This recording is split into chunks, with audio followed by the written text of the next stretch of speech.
បងអូនថ្ងៃនេះទៅមើលពន្រោះម្ដងក្រោយពីព្រោះបានរយៈពេលជិតកន្លះខែហ្នឹងទៅពន្រោះខ្ញុំដែរព្រោះកន្លងមកហ្នឹងវាដុះបានប្រវែងណាហើយវាដុះឬក៏មិនដុះតាបងប្អូនទៅមើលទាំងអស់គ្នាជាមួយខ្ញុំវិដីបងអូនមើលនេះពន្រោះដែលខ្ញុំព្រោះដោយសារតែខ្ញុំវាអត់សូវមានជំនាញខាងធ្វើស្រែទេបងអូនអើយកូនអ្នកស្រែមិនប៉ុន្តែខ្ញុំអត់ដែរបានសូវព្រោះស្រូវហ្នឹងណាយើងអត់សូវដែរព្រោះអត់ចេះព្រោះដល់អញ្ចឹងអាហ្នឹងលើកដំបូងរបស់ខ្ញុំគឺបងប្អូនដូចឃើញអញ្ចឹងគឺកាចំអញ្ចឹងណាអត់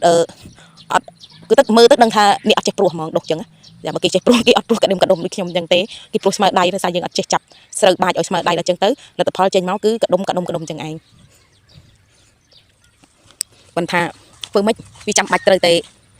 ខ្ញុំត្រូវតែធ្វើអញ្ចឹងណាព្រោះអីបើយើងជួលគេទាំងអស់យើងអត់មានសមត្ថភាពជួលគេឲ្យមកជួយព្រោះទេអញ្ចឹងហើយមានតែចេញធ្វើដៃខ្លួនឯងដោយសារតែគ្រួសារខ្ញុំគាត់ឈឺដល់អញ្ចឹងមានតែខ្ញុំអ្នកធ្វើដឹងខ្ញុំចេញធ្វើដៃឆ្នាំនេះគឺស្រូវដុះមកលទ្ធផលចេញហើយបងអូនឃើញទេអាឡៃណាអត់មានអញ្ចឹងទៅហើយអាឡៃណាដែលមានគឺដុះឡើងទូនលើគ្នាអញ្ចឹងអានឹងធ្វើដៃវាអត់ចេះព្រោះចាប៉ុន្តែចាំមើលដល់ទៅពេលបានផលមើលប្រហែលជា2-3 តោនហ្នឹងបងអូនបើព្រោះស្អាតអញ្ចឹងសង្ឃឹមសំខាន់ព្រោះដុះដែរដុះកដុំមិនអត់ខ្វល់សំខាន់ព្រោះស្រូវដុះចា